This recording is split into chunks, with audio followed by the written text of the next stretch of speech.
أعوذ بالله من الشيطان الرجيم بسم الله الرحمن الرحيم الحمد لله رب العالمين الحمد لله الذي هدانا لهذا وما كنا لنهتدي لولا أن هدانا الله الحمد لله الذي أنزل الفرقان على عبده ليكون للعالمين نذيرا والصلاة والسلام على خير خلق ونور عرش أفضل الأنبياء والمرسلين حبيبنا وسيدنا وسندنا وشفيعنا ومولانا أبي القاسم محمد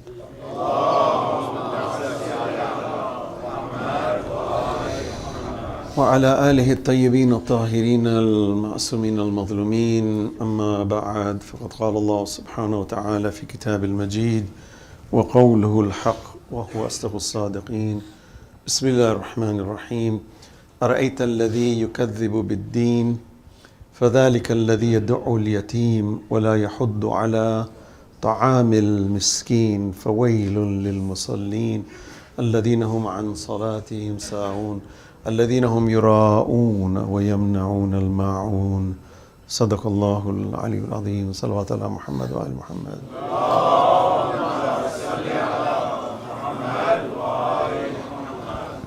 صلى الله عليك يا أبا عبد الله صلى الله عليك يا ابن رسول الله السلام عليك يا أبا عبد الله وعلى الأرواح التي حلت بفنائك عليكم مني سلام الله أبدا ما بقيت وبقي الليل والنهار ولا جعله الله آخر العهد مني لزيارتكم السلام على الحسين وعلى علي بن الحسين وعلى أولاد الحسين وعلى أصحاب الحسين خصوصا سيدي ومولى يا أبا الفضل العباس وأختك زينب وبنتك رقية جميعا شهداء كربلاء ورحمة الله وبركاته.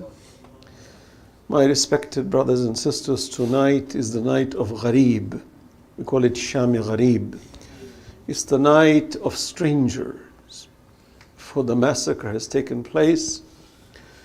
The soul of Imam Hussein has been risen. The angels have called it. And Allah says, Ya ayyatuhan nafsul mutma'inna irji'i ila rabbiki radiyatan mardiyya. Fadkhuli fi ibadi wadkhuli jannati. And tonight we remember the women and the children. And of course Imam Zainul Abidin. And this young child called Ruqayya, Allahu Akbar. She's an orphan. Her young brother's body has been buried behind the tent. And they say when the enemy came after killing Imam Hussein, they came towards the tent and started burning the tent to get the women out of the tents. To me, one of the most treacherous things an enemy can do is they knew Imam Hussein buried Ali al-Asghar in this little grave behind the tent. And they went and they pulled the body out. And then they separated this blessed little head, this small little head, and put it on a spear. In the annals, honestly, in the treachery of the human race, this was really something unbelievable. Chaos was reigning. Zaynab alayhi salam was trying to put order among the women because the children, they say there were about 45 children. Even our fifth Imam, as you know, Muhammad Baqir alayhi salam, was present in Karbala. He witnessed this event. And as there was pandemonium, the enemy became excited because now they felt it was their right to loot and to abuse. But before I get into this, I want us to remember why Zaynab alayhi salam was there. She represents the flag of Islam. Her ability to speak was unparalleled among women in the world. They say when she was speaking in the court of Ibn Ziyad, Zayd ibn Arqam just heard, he was blind, you know. But when he heard Zaynab speaking, he says, that's Ali ibn Abi Talib talking. I've heard Amirul Mu'mineen speak like that, because that was Zaynab alayhi salam. That's the type of woman she was. But my brothers and sisters, tonight as we commemorate this great tragedy, let's take lessons from it. And let's understand that the lamentations we have and the tears that we shed must translate into something positive. Islam is a religion of modesty. It is the flag. No religion in the world upholds modesty the way Islam upholds modesty. Allah subhanahu wa ta'ala talks about this. And Zaynab alayhi salam was the family of Ahlul Bayt. Historians say that in Medina and in Kufa, when the women of Ahlul Bayt would come out, everybody would make an announcement that the women are coming. Everybody move away, for these great women are coming. And they had so much dignity, and their hijab was so elegant that everybody understood that this is taqwa. But on this day, Yazid's army stripped them of that. And they were paraded in public.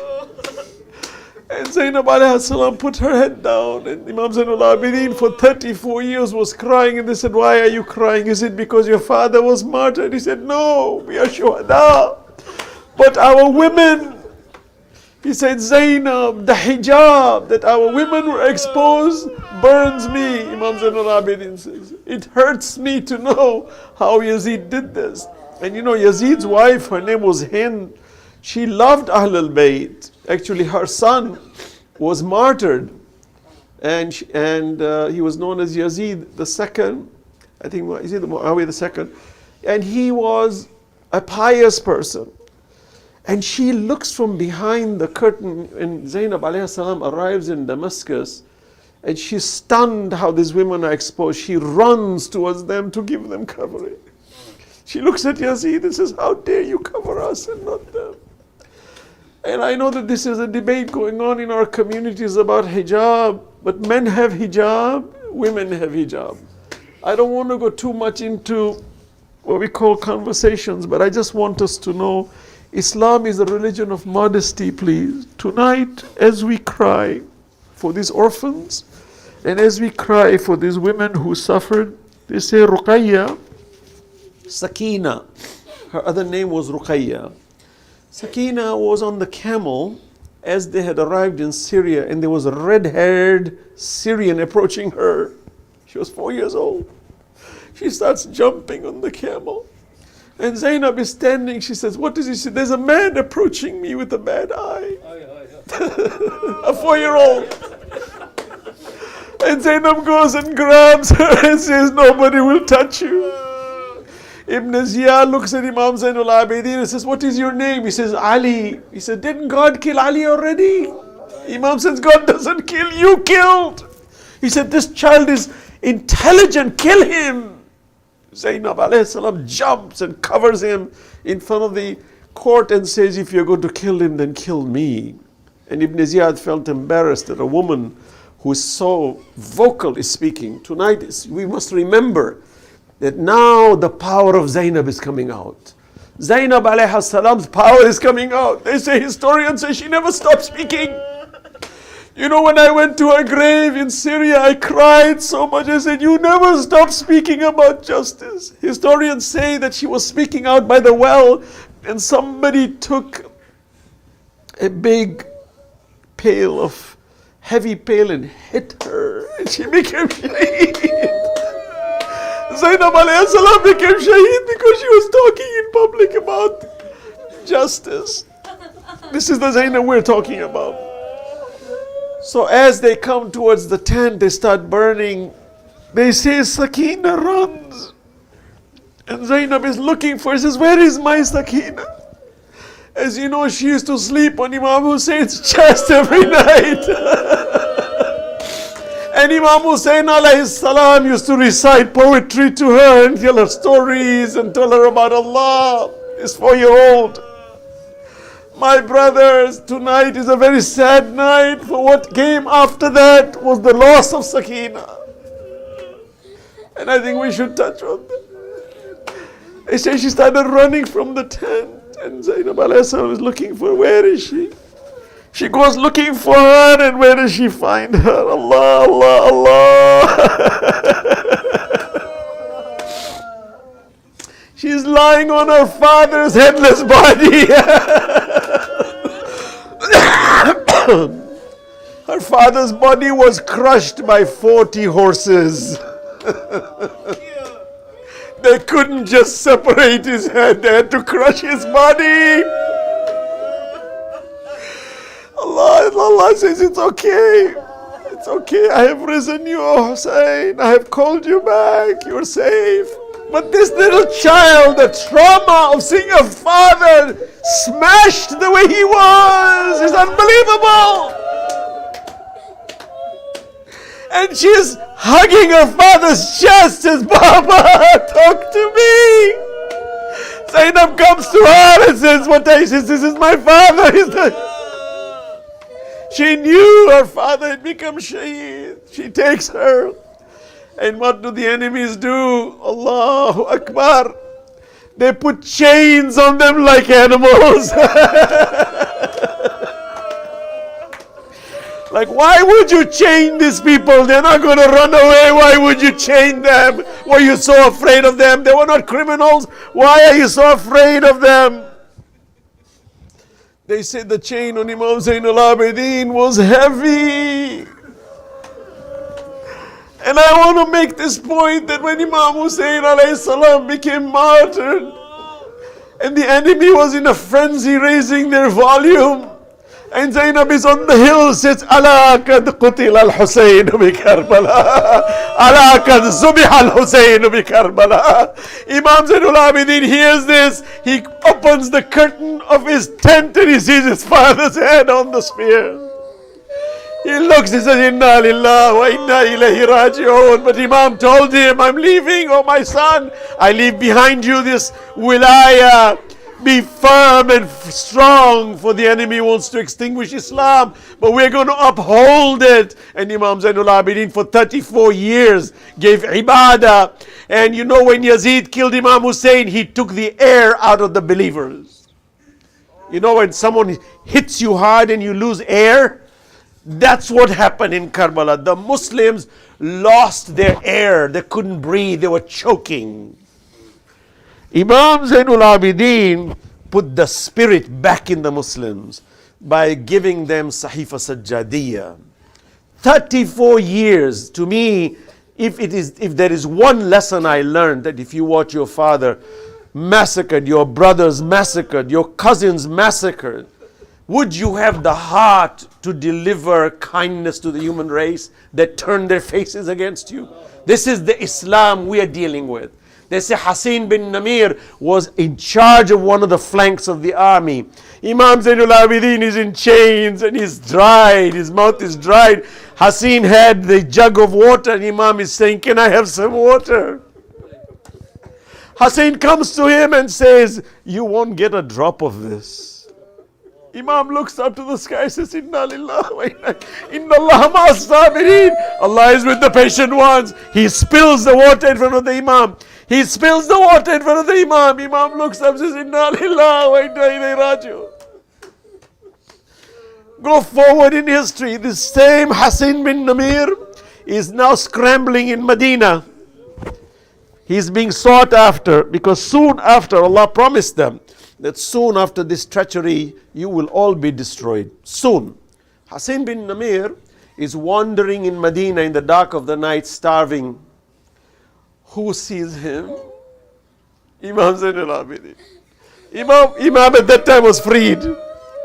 Imam is wearing a hood and he's feeding the poor. Imam Muhammad Baqir says, when I washed my father's body, he had a scar on his back for carrying so much weight of wheat to go feed the poor. Opposite to the verse that I just recited, Surah Al-Ma'un. أَرَأَيْتَ الَّذِي يُكَذِّبُ بِالدِّينِ فَذَلِكَ الَّذِي يَدُعُّ الْيَتِيمِ. This surah in fullest extent is on the night of Sham-e-Ghariban. Do you not see, أَرَأَيْتَ الَّذِي, do you not see those who belie the religion of Allah and they are enemies of orphans? فَذَلِكَ الَّذِي يَدُعُّ الْيَتِيمِ وَلَا يَحُضُّ عَلَىٰ طَعَامِ الْمِسْكِينِ. They hold back food for those who are hungry. فَوَيْلٌ لِلْمُصَلِّينَ. These enemies of God used to do a fanfare show of prayers. Imam Hussein is showing them, they're all false. That when I prayed in Karbala, I lost half my army. This enemy killed my army when I was praying. Now they're pretending to pray. Allah says, look at them. They uphold and they don't give any food even to the orphans. Imam Zainul Abidin, after all this treachery, spends all his life till his shahada delivering food to the orphans and to the widows and to the poor. Hassan bin Namir comes and says, I'm hungry, can you give me something? Just yesterday, Hassan had poured the water in Karbala and said to Imam Zainul Abidin, you will not get a drop. Vengeance? No vengeance. When you're connected with Allah, you love and you give. This is the message you and I need to have. Don't hold grudges on anybody. And don't be angry with people. Love them the way our Imam loved them in Ashura and after Ashura. So he looks, he knows this is Hassan, but Imam is in the dark. He's looking down. Hassan doesn't recognize this is Imam Zainul Abidin. So Imam takes some rice, some grain, and he starts pouring water for Hassan. And as the Imam is pouring, Hassan notices the scar on his breast. And Hassan had remembered that scar, for he's the one who put the chains on the Imam. And the Imam was dragged city to city in extreme heat, so the chain was burning his skin. But he never complained. So Hassan looks at the scar and he looks clearly at the Imam and he starts to say, oh my God, you are the Imam I did not water. Imam says, we're not like you. You were very harsh to us, but look at us. We are giving you what it is. This is the Islam you and I need to understand. Then, as you know, they stood there and they stayed the whole day in Karbala after the massacre. After the tents were burnt, the women were gathered and they were put on saddle-less horses and camels. They say Sakina was sitting on a camel with no saddle. It's very hard to sit on an animal when there's no saddle. She kept falling, they kept dragging. So after that, they started burying their dead ones. You know, there were thousands of soldiers on the enemy side that were killed. Thousands. Some say 1,000, over 1,000. Thousands. It took them a whole day to bury them. While the body of Imam Hussein was like that. You know what the Imam did when he arrived in Karbala? He said, who owns this land? They said, the Banu Asad. He said, call them. So they came. He said, I want to buy this land. They said, this is a desert. He said, I want to buy it. He bought it. Then he gave them back. He said, take this land, it is yours. I'm gifting it to you. I just ask you one favor. There will be a massacre tomorrow. And our bodies will be strewn on this land. And it will be lifeless. Can you please bury us? How can you think about that the Imam is asking these nomadic people of Banu Asad to bury Imam Hussein alayhi salam? He said, they won't bury our bodies. He said, and if you don't have the capacity, then let your children play with the sand and throw the sand on our bodies so that we're covered. That's the level of dhulm that took place on our blessed Imam. So as the Imam is in chains, he's watching, they're burying theirs, he's watching his father, he's watching his brother's bodies all lying there. And then Ibn Sa'd decides to take the caravan moving, he takes them near the bodies. Just to smear the Imams and to smear Zaynab. And she passes, Assalamu alaikum ya Aba Abdullah. Imam Zainul Abidin looks and he says, Salam, my father. For this is the end, he is leaving. And then they were dragged for their rapidly to be taken to Kufa. My brothers, there's so much to say. But suffices to say that that night was a treacherous night. The next day was a treacherous day. And it didn't stop And I end tonight by the remembrance of the shahada of all these people. And Zaynab alayhi salam suffered a lot. Historians say when she went back to Medina and she knocked on her husband's door and he opened up, Abdullah, and he looked at her, he says, "Who are you?" She had aged so much. This is an expression in the sense he knew she was. But it's an expression that Zaynab, you went through hell. She said, "Yes, I did go through hell."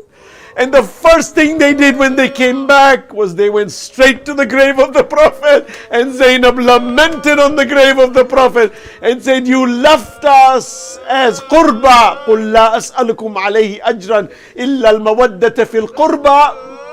And instead of doing mawadda to us, they butchered us.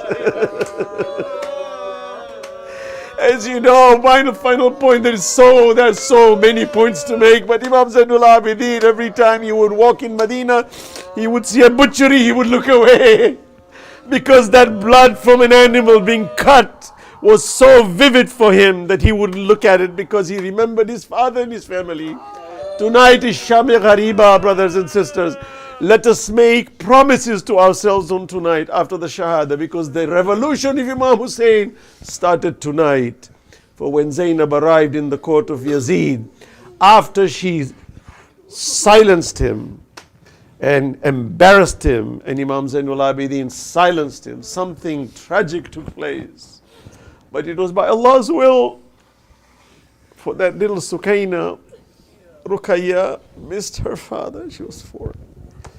Historians say she kept lamenting for her father. "Baba, where are you? Baba, where are you?" I know, because when you have a child, you understand that. You understand that. She started screaming. They said the prison they were given had no roof. So in the night time it was freezing, and during the day they were burning. This was how Yazid dealt with Imam Zainul Abidin and the women. Rabab was in the prison. Zaynab alayhi salam was in the prison. Little children were in the prison. This little Ruqayya kept crying. To the point where her lamentation reached such high volume that Yazid, who was drunk across the same building, said, "Who is this child screaming?" They said, "It is the daughter of Hussein, and she is missing her father." He said, "Then give her her father."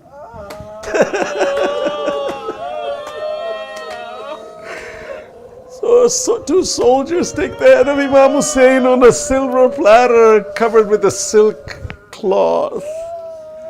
And he opens the door of the prison. And Zaynab says, "We did not ask for food. Why are you bringing food?" The soldier puts the tray down and he pulls the cover, and Sakina looks at it. Her father's head was on a tray. Historians say that Zaynab alayhi salam is sitting there, and Ruqayya jumps towards her father, says, "Baba!" She caresses the head of her father, is talking to him like he's alive, because he is alive. And she starts telling him, "Baba, I miss you so much." And she starts to cry, and she cries loud. Imam Zainul Abidin is watching, Zaynab is watching, her mother Rabab is watching. Allahu Akbar. And then this baby becomes deathly silent, like as if she fell asleep. Zaynab alayhi salam comes to this little child and says, "Sakina, Ruqayya, wake up, enough." And no answer. Says, "Ruqayya, please wake up." Enough! Be patient, Ruqayya! She tells her aunt, "A few hours before I saw my father in my dream. He said, 'I know you miss me. You are going to come to me tonight.'" So Imam Hussein had already told her, you are coming to me. Your pain is enough, Ya Ruqayya. So Ruqayya passed away. Ya ayatul nafs al-mutma'inna. Irji'i ila rabbiki radiyatan mardiyya. Imam Zainul Abidin dug a shallow grave and buried this beautiful little child. And this grave still remains there in Damascus when we go visit him.